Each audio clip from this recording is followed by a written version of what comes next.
नमस्कार, जय हिंद, वंदे मातरम दोस्तों। स्वागत है आप सभी का हमारे यूट्यूब चैनल स्टडी पॉइंटर्स में।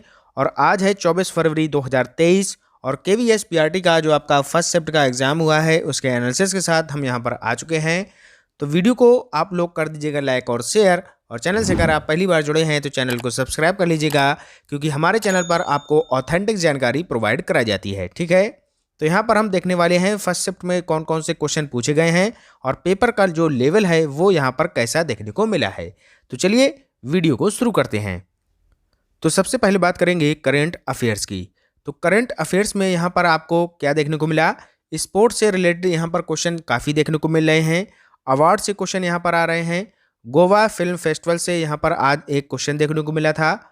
राष्ट्रीय खेल से यहाँ पर क्वेश्चन आए थे। नोबेल प्राइज़ यहाँ पर मोस्ट इम्पॉर्टेंट आपका टॉपिक बन चुका है, और ये टॉपिक हमने आपको कवर कराया है, बहुत ही अच्छे से कवर कराया है, और ट्रिक के माध्यम से वहाँ पर हमने सारे नोबेल प्राइज़ को अच्छे से कराया है। ठीक है, तो जिन्होंने ये वीडियो नहीं देखा है तो डिस्क्रिप्शन में इसका लिंक दे दिया जाएगा, आप लोग वहाँ से जाकर देख सकते हैं। ठीक है, नेक्स्ट बात करते हैं जनरल इंग्लिश में।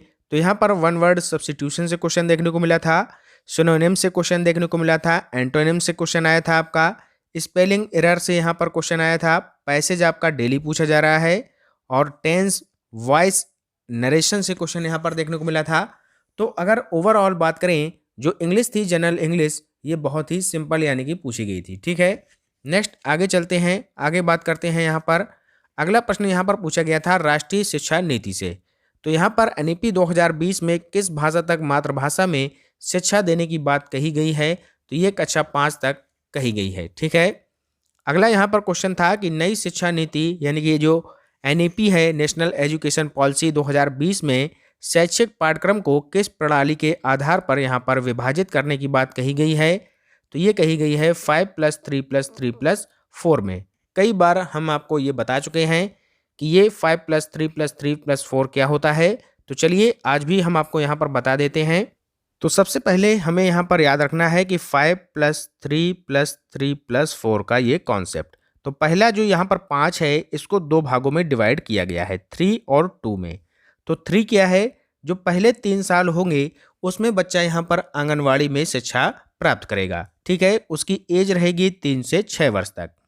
अगला जो 2 है इसी का, यहाँ पर क्या होगा कि बच्चा जो है क्लास 1 में पढ़ेगा और 2 में पढ़ेगा। ठीक है, यानी कि यहाँ पर इसकी एज रहेगी 6 से 8 वर्ष तक। अगला जो है वो है 3। तो ये 3 क्या है, यहाँ पर बच्चा जो है क्लास जो है 3 से लेकर 5 तक की पढ़ाई कंप्लीट करेगा, यानी कि 3, 4, 5 में पढ़ेगा, और उसकी जो एज रहेगी वो रहेगी 8 से 11 वर्ष तक। ठीक है, अगला जो 3 है, यहाँ पर बच्चा आ जाएगा क्लास 6 से 8 तक, यानी कि 6, 7, 8 में पढ़ाई करेगा, एज उसकी रहेगी 11 से 14 वर्ष तक। और जो अगला जो 4 है, ये आ जाएगा यहाँ पर क्लास 9 to 12, यानी कि 9, 10, 11, 12 में। ठीक है, इसकी एज रहेगी 14 से 18 वर्ष। अब इनको जो है यहाँ पर क्या बोला गया है, जो 5 है इसको फाउंडेशनल स्टेज बोला गया है, फिर जो 3 है ये है आपकी प्रिपरेटरी स्टेज, फिर अगला जो 3 है ये है आपकी मिडिल स्टेज, और अगला जो 4 है ये आपकी है सेकेंडरी स्टेज। तो इस तरीके से इनको यहाँ पर डिवाइड किया गया है। आशा करते हैं कि आपको ये समझ में आ गया होगा। चलते हैं आगे। नेक्स्ट क्वेश्चन यहाँ पर आपसे पूछा गया कि हिंदी वर्णमाला में स्पर्श व्यंजनों की संख्या कितनी होती है, तो ये 25 होती है। ठीक है, फल का पर्यायवाची शब्द क्या है, तो परिणाम, नतीजा, अंजाम, ये इसके पर्यायवाची होते हैं। नेक्स्ट क्वेश्चन है कि सृष्टि का जो है विलोम शब्द क्या होगा, तो ये होगा प्रलय। ठीक है, आगे चलते हैं, देखते हैं नेक्स्ट क्वेश्चन।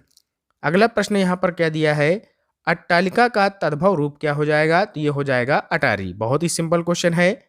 नेक्स्ट क्वेश्चन है विद्वान व्यक्ति पूज्य होते हैं, मैं जो है प्रयुक्त विशेषण है, तो इसमें कौन सा प्रयुक्त विशेषण है, विद्वान व्यक्ति पूज्य होते हैं, तो इसमें जो है आपका गुणवाचक विशेषण है।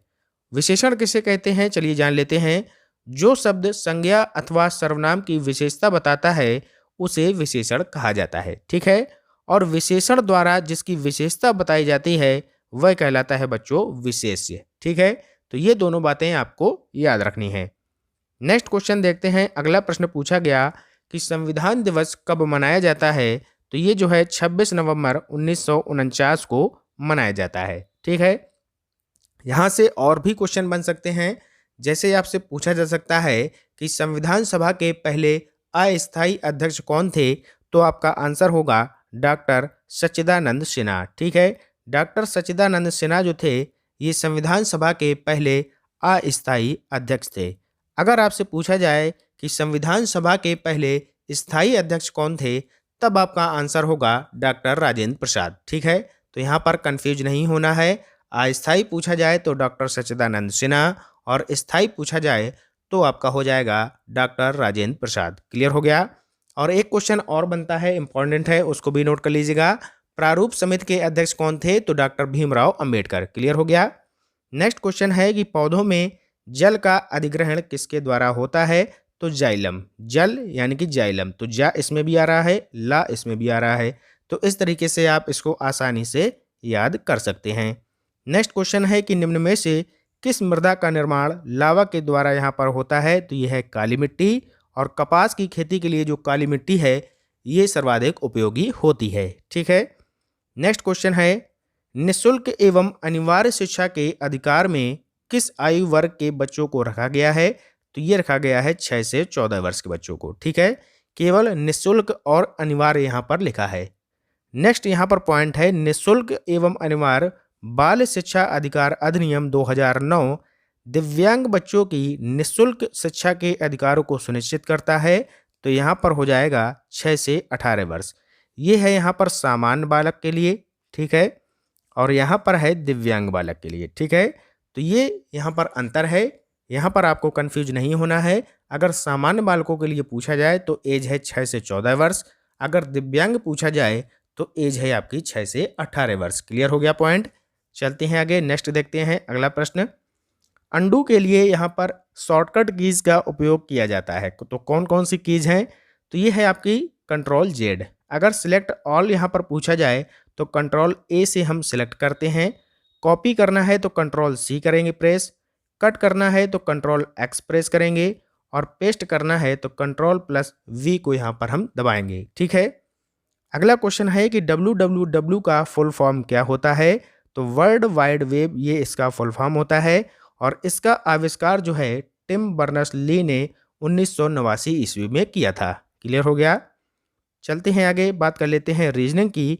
तो सीटिंग अरेंजमेंट से यहाँ पर क्वेश्चन पूछे गए थे, ब्लड रिलेशन से क्वेश्चन आए थे, वेन डायग्राम हो गया आपका, सीरीज हो गया, और ओवरऑल जो रीजनिंग थी वो नॉर्मल पूछी गई थी, मॉडरेट लेवल की नहीं थी, ईजी थी। ठीक है। मैथ की अगर बात करें तो number system, time and work, average, percentage, rectangle, mensuration, cube root, profit and loss, इन सारे चैप्टर्स को यहाँ पर पूछा गया था। तो ये थे वो सारे प्रश्न और टॉपिक जो आज की फर्स्ट शिफ्ट में यहाँ पर पूछे गए थे। और एक इम्पॉर्टेंट बात हम आपको और बता दें कि जो मैथ के क्वेश्चन अभी तक पूछे गए हैं उनको यहाँ पर आज हम शाम को 7 बजे आपके साथ डिस्कस करने वाले हैं। बहुत ही बेहतरीन क्लास होने वाली है। वहाँ पर हम जिस टाइप के मैथ के क्वेश्चन पूछे जा रहे हैं उनको वहाँ पर हल कराने वाले हैं, बिना पेन उठाए यानी कि ट्रिक के माध्यम से हम आपको वहाँ पर बताने वाले हैं।